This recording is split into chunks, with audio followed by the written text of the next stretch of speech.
I had the opportunity to do a Zoom call with two missionaries that our church has supported for years in the Ukraine. And so I want you to see some excerpts from that Zoom call and to be able to hear what God's doing and how the Lord is using this couple in an amazing way, and so that we would be inspired to pray for God's work in the Ukraine.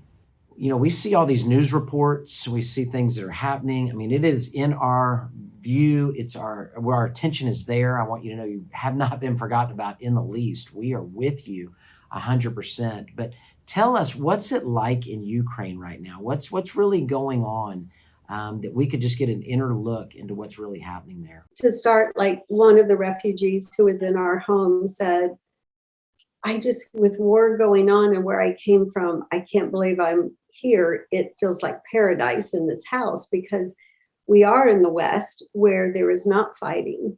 At this point, the only thing that happens is air raids go off. Air raid sirens. It's air raid sirens in Lviv every time Belarus fires a missile, and they don't know where it's going to go, but just as soon as a missile is fired, which is north of us, the air raid sirens go off. So, but we don't hear them out here in the village. That's just in the city. So our friends in the city, like, talk about it, tell us how they have to go to the basements of their apartment buildings. But out here in the village, if you're not going outside where you see the block posts set up on the road coming to our village and all the men standing around, like, it just feels peaceful and calm until the refugees come.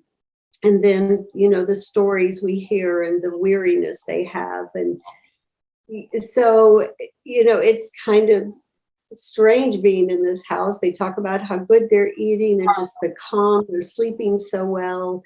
But definitely when we leave the house, you can tell there's war in the country just because our area is preparing for it. So those are like, you see the signs when we go in the city that says, okay, things are not normal. And like you listen to the news a lot and hear what's happening.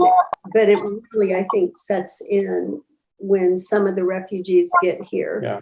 And the early ones didn't go through, they left, like, we've had some with us for 13 days now. Wow. And they've actually been such a huge blessing. It's like they're part of our team now. Mm-hmm. They are running people when they leave to the border of Poland. Another one, like, he just comes and says, "What do you need, Rhonda?" And I'll say, "Well, 3 rooms emptied out." And he goes, "Okay, I'll go strip the beds and clean the bathrooms." I'm like, "Really? You're going to clean the bathrooms?" And he'll say, "I will." Another woman's doing a lot in the kitchen. So they've been here a long time, but they're working with us. And the other ones they've been coming later, really experiencing more in their cities of just. And hardship getting here. Right. So those, we hear the stories and pray for them. And Right now we've got 22 in the house. Last night there was a driver who had brought people from Kiev, taken them to the border. He's connected with one of the couples who's in our house right now, so he stopped here to rest the night. Got here, I think, about 10 o'clock last night, had a light dinner, got up at 7 in the morning, and got back on the road to go do it again. So last night we had 23, today it's 22. 6 will leave 6 tomorrow. will leave tomorrow.